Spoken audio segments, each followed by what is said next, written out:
You ask Tiger to calculate. This deals with linear inequalities with one unknown. The final result is x equal or greater than 4. Let's solve it step by step. Group all constants on the right side of the inequality. Add 8 to both sides.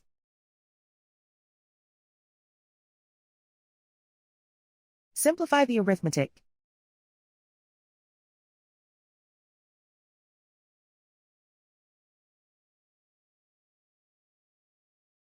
Isolate the x. Divide both sides by 5.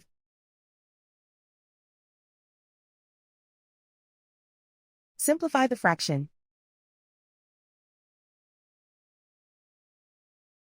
Find the greatest common factor of the numerator and denominator.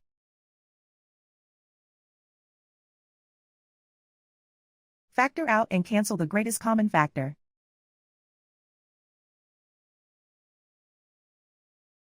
Plot the solution on a coordinate grid. And so the final result is x equal or greater than 4.